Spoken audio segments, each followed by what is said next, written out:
I solo queued from bronze all the way to iridescent in 24 hours of playtime. And I have 10 tips that will help you succeed while solo queuing. Oh my God, that was disgusting. But first, if you're watching, I do appreciate you. And if you haven't already, hit subscribe to see more videos like these. And so to get better at solo queuing, and these tips are not in any order of importance, by the way, but to improve in solo queuing, you can start by first communicating. If y'all got mics, let me know. I'm one game off Erie. I'm trying to win this shit. Keep your mic open, even if your teammates aren't talking to you. They could be in party chat. But you can go in match chat and ask them to turn on their mics. And even if they don't, if somebody's not on the mic, you can still provide information to them by communicating what you're watching, what they should watch, where the opponents could be spawning, so on and so forth. Watch my back. One's going to be bottom blue. Communication is key, and that's what makes 4 stacks better than solo queues. So if you can convince your solo squad to turn on their mics and talk, you essentially are a 4 stack at that point and can beat anybody that you run into. But it's not only about calming, it's about how you communicate. Make sure that you're only saying the most important things. Make sure that you're not raging into your microphone. Make sure you're not saying, he's there, he is behind me, he's behind you. Try to say specific call outs. And we're going to get into this later, but pinging is good for that as well. And assuming that your opponents do turn on their microphones and talk with you, make sure that you're listening just as much as you are talking. A lot of people, myself included, have a habit of just spitting out call outs and there's no conversation going back and forth. The more that you can talk about what's open, you can ask questions, and you can decide together where to push, where to not push. That's what's going to take your solo queue squad from good to great. And tip number 2 is to make sure you only communicate the good things. We went over this a little bit earlier, but what I mean is don't rage into the microphone. Don't smash your controller against the wall while the mic is still on. Make sure that what you are communicating is positive and works to bring the team to victory. And this kind of goes back to my point before. If your teammates are not calming, that's okay. Instead of spending the entire time blaming them for not having their mics on,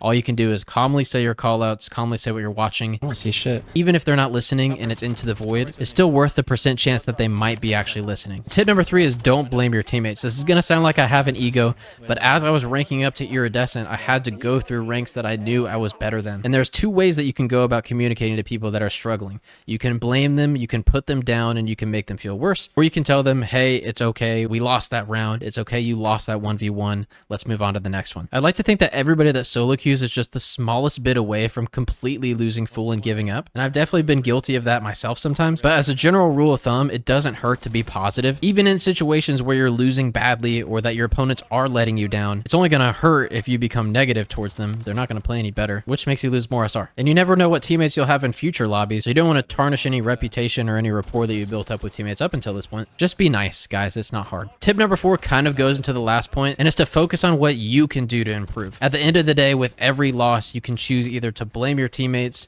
and take none of the fault, or to look at yourself and say, what could I have done better that game? What mistakes did I make? For example, one that I'm thinking of for myself is one of my early games in my solo queue series. I think I was maybe still in bronze, but I dropped 57 kills on Vista Hardpoint and we lost. And as much as I wanted to blame everybody else on the team, at the very end, I popped a 4-piece and pushed far enough to flip the spawns behind us and give the opponents control of the hill. And like I said, there's 2 ways to look at that. The first one is I just dropped 57 kills for the loss. All of y'all suck. But the second one is I pushed too far, I flipped them behind us, and they got control of the hill. That's my bad. And although it didn't matter because I probably wasn't going to play with those people again, I'd still like to think that if I did, they would be more willing to be nice and be on my side if we teamed up in future lobbies. And tip number 5 is to always try. Even when you're losing a ton, it's always possible to come back. I can think of multiple search and destroy comebacks that I had on my solo queue journey to iridescent. Some of them we were down 0-4. One of them we were down 2-5. But always be trying. Don't give up. Because if you do give up, then it's definitely impossible to come back. But if you keep trying and keep communicating with your team, you never know what'll happen. It is Call of Duty at the end of the day. And tip number 6 is to ping. Live pinging is one of the most overpowered strategies in ranked play right now. I do think they should remove it, but while it's there, you might as well do it. What I do since I play Claw, and this is a good shameless plug as well, I have a scuff reflex, which looks freaking awesome,